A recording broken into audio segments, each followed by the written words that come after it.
ሰላም የኔ ውዶች እንዴት ናችሁ? ደህና ናችሁ? በጣም ደህና ነኝ፣ እግዚአብሔር ይመስገን። ዛሬ ተራው የማን ነው? ሩታ ከካናዳ ቀረች። አዎ ዛሬ ሜሪና ጋሽዬ ሆነው ይለምኗታል። ሜሪን እንግዲህ ላገኛት ትፈልጋለሁ እያላት ነበር። ከሜሪ ጋር ዛሬ ጋሽዬ ይገናኛሉ። እኔ ግን የፈራሁት ነገር እንደው ታውቃላችሁ አብርሽና ዳኒ ላይ የለመደች ጋሽዬ ላይም እንዳይነሳ ነው እኔስ የፈራሁት። ለማንኛውም ሩቲ ዛሬ ትለመናለች ማለት ነው። አትሂጅ ቅሪ ባክሽ እየተባለች ማለት ነው። ኮሜንታተሮች ደግሞ በጣም ዘና እያረጋችሁኝ ነው። ሳውዲና ዱባይ ለምን አልተሳተፈም? ፍትህ ካናዳ ብቻ ነው ድራማ ላይ እየተሳተፈ እያላችሁ ነበር። እንዲ አታስታውሱም እንዴ? እኔ ውዶች ካናዳ እኮ ተሳትፏል። ማን ይሄ ዱባይ እኮ ተሳትፏል ካሁን በፊት እንዴ 4 ወር ምናምን ሰርጋችን ዱባይ ነው እያሉ ሲሳክሱን አሰማችሁም እንዴ?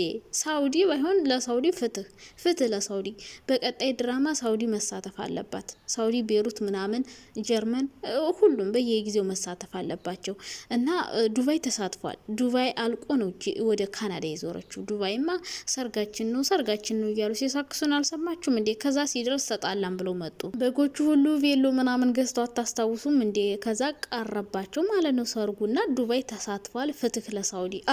ቀጣይ ሳውዲ መሳተፍ አለበት። እንዴት ስሙ ራሱ መጠራት አለበት። እኛ ራሱ ተሳትፈናል እኮ አይ የማዳም ቆሞች ተሳትፈናል። መኪና ገዙ ተብለን ማለት አይ በቤቴ ባረም ቶሎ ድረሽልኝ እና አሁን ዛሬ አዲስ ድራማ አለ ማለት ነው። የዛሬው ሲያልቅ ደግሞ ሌላ ክፍል 3 ምናምን ይቀጥላል። እንዴት ናችሁ ግን? ደህና ናችሁ? በጣም ደህና ነኝ እግዚአብሔር ይመስገን። ለቤት አዲስ ከሆናችሁ ግን ላይክ፣ ሼር፣ ሰብስክራይብ ማድረግ እንዳይረሳ ማለት ነው። ዛሬ አዲሱ ነገር ምንድነው ካላችሁኝ ሜሪና ጋሽዬ ይገናኛሉ። ዳኒ ምናምን ተገኝተዋል። ዳኒ እየሮጠ ነው፣ አሁንም እየሸሸ ነው አሉ። ጥፋቱ ያኔ ሳይሸከከው አልቀረም እና ሁለቱ ሰዎች እንግዲህ ዛሬ ያው ሩታ ካናዳ ሄዳለሁ ትላለች። አትሄጅም ዛሬ ያው ታርቀው ስለሆነ መጨረሻ ፓርት ላይ ያለው ትናንት እንግዲህ አይታቸዋል። ሴንሲቲቭ ዛሃራና ቻንድራ ይሆኑብን ነበረ። ከዛ በኋላ ደግሞ ያው ካሜራማን አራ በቃኝ ብሎ ትቶ ነው። ምን ሆነ ነው ካሜራማን ለምን አትከተላቸውም ነበር? የተወሰነ ብታሳይ ጥሩ ነበርና እንግዲህ ቀለበቱም እንደሚታወቀው ወልቋል። ካናዳ ሄዳለው ግን ታርቅ ያለው ብላለች። ስለዚህ ዛሬ ቀረች የሚል አንድ ቪዲዮ ጠብቁ፣ ሁልሽም ጠብቁ፣ ቀረች የሚል ቪዲዮ ማለት ነው። ሜሪ ያው እንግዲህ ከጋሽዬ ጋር ይገናኙና ሜሪ ትወቀሳለች። አንቺ ነሽ እንደዚህ ያረግሻቸው ምናምን። በነገራችን ላይ ያው ነገሩን ያባባሳችሁ ሜሪ ናት። መጀመሪያ ዳኒና ጽጌ ቢሆኑም ካስታረቁ በኋላ እንደገና ደግሞ ሌላ የራሷን ቻናል ለማሳደግ ሌላ ድራማ የፈጠረችው ሜሪ ናት ማለት ነው። እና ደግሞ አንዳንድ ሰዎች ደግሞ የፍቅር ደጋፊዎች ሀዘን ላይ ናቸው ስትሉ ሰማሁ ልበል። ኧረ ተው እንጂ አልተዋወቅንም። የፍቅር ደጋፊዎች እኮ ማለት ነው እንደናንተ ጅል አይደሉም። በእውነት እንደ ሩታ ደጋፊ አይደሉም። እነሱ በጣም ብልጥ ናቸው። ስራቸውን ትተው ዛ ተጥደው አይውሉም። በትርፍ ጊዜያቸው ነው ላይቭ እንኳን የሚሆኑ የፍቅር ደጋፊዎች አብዛኛውን ጊዜ ላይቭ አታዩዋቸውም። የሆነ ሰዓት ላይ ገብተው ትንሽ አውርተው ይለያያሉ። በቃ ነጥብ እንደነዚህ ልጋጋቸውን ሲያይረገርጉ አይውሉም። እውነቴን ነው። ይህንትና እኮ እናቴ 24 ሰዓት ሙሉ ላይ በላይ ናቸው ስራቸውን ትተው። አንዷ እንግዲህ 3 ወር ብቻ ነው የሰሩ ስትል ሰምታችኋታል። ያች ናት አንዷ በቃ ሁሌ ላይ በላይ ናት ተጥዳ የምትውለው። ስለዚህ እናንተ በግ የሚለው ራሱ ያንስባችኋል። እና እኔ የፍቅር ደጋፊ ምናምን ብላችሁ እነሱን እንደው አይ ከምናቸው ማደርሱ በእውነት ስነ ስርዓት ያላቸው ናቸው። ሲቀጥል ደግሞ ድራማ እንደሆነ ያውቃሉ። ሲያለቅሱ አይታችሁ ታውቃላችሁ። አሁን የፍቅር ደጋፊ ነኝ ብሎ እንዲያርግ ለሷ እያለ ሲያለቅስ ሰምታችሁ ታውቃላችሁ? እኔ ሰምቼ አላውቅም። የእንትና ግን ርብለው ቀላል ያለቅሳሉ። የላኩትን ሁሉ ያወራሉ። እረ የተሰጠ ነገር አይነሳም። ነውር አይደለም እንዴ እናንተ? እና የፍቅር ደጋፊዎች በመጀመሪያ ደረጃ ፍቅር ድራማ ነበር የምትሰራው። እሷም እኮ ተናገረች። ተመካክረው እንደሆነ ሩታን ለማብሸቅ እንደሆነ አብርሽ አግዥኝ ብለዋት ነው የመጣቸው። ስለዚህ የፍቅር ደጋፊዎች ምናምን ተብሎ የሚነሳ ነገር የለም። ድራማ እንደሆነ እኛ በደንብ ነው የምናውቀው። እነ ሩታ እኮ ድራማ እየሰሩ ሁሉ ደጋፊ ነን የሚሉት ያለቅሳሉ። ስለዚህ እኔ እንጃ ብቻ እንደዛ ማለት የለባችሁም ብዬ ነው የማስበው። እነሱ ድራማ እንደሆነ ያውቃሉ። ሀዘን ላይ ምናምን የሚባል ነገር የለም። ፍቅር ድራማ እንደሰራች ቻናሏን ቀዝቅዞባት ነበር። በጣም ነበር የቀዘቀዘባት።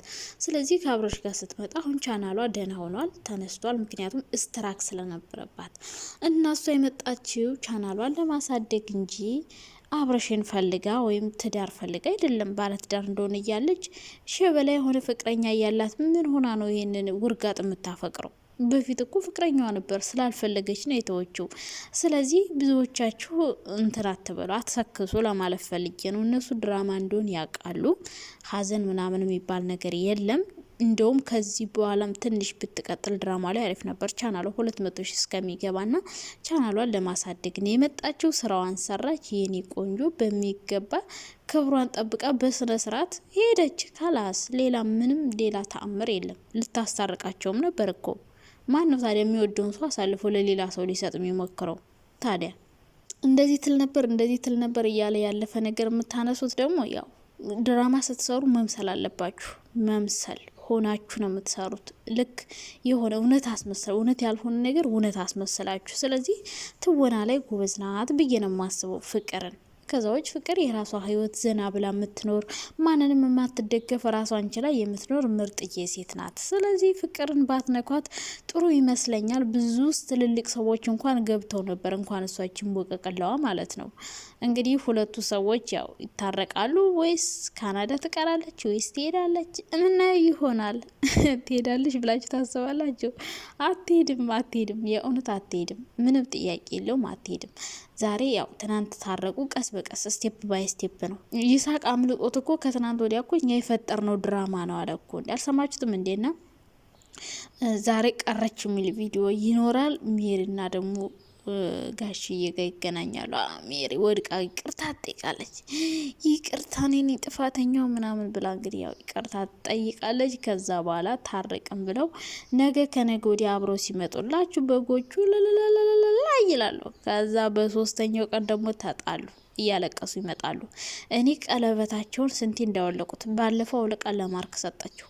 ዛሬም እንደወለቀ ነው፣ አልገባም። አሁን ደግሞ ለቀለበት ደግሞ አንድ ፕሮግራም ሊዘጋጅ ነው። እረ ፈጣሪ ሆይ ትግስቱን ስጠኝ። ሰው ስንቴ ነው ቃል ኪዳን የሚገባው? እናንተ ስንቴ ነው ቀለበት የሚወጣ የሚገባው? እንዶ በእነዚህ ልጆች የተነሳ እኮ የቀለበት ክብር ራሱ ወረደ። ቀለበት እንደፈለግን የምናወጣው የምናወርደው ነው እንዴ ጋይስ? አረ በስመ አብ። አንዴ ከታሰረ አይፈታም አይወለቅም ነው የሚባለው። እኔ እንደዛ ሲባል ነው የሰማሁት። ብቻ ዛሬ አዲስ ነገር ጠብቁ። ትቀራለች ተብሎ ጠብቁ። ዝም ብላችሁ ቀረች ተብሎ ቪዲዮ ባይሰራላችሁ ሳክስ ነው። መጨረሻ ላይ እንደሆነ ፕሮሰስ ፈጥረው ይመጣሉ እያልኳችሁ ነበረ።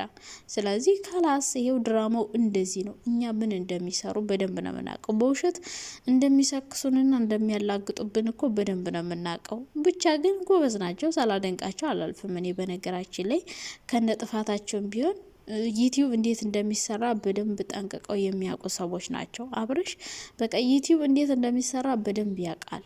በቃ እንደዚህ ነው። ፈጣሪ እንጀራችሁን በምን እንደሚያዘጋጅላችሁ አታውቁም ማለት ነው። ሌላ ምን ልላችሁ ነበር? ስለነ ሀይሚ ላወራችሁ ፈልጌ ነበር፣ ግን ደግሞ ቪዲዮ ይረዝማል ብዬ ፈራው። የሆነች ልጅ የሆነ ቪዲዮ ላይ አየው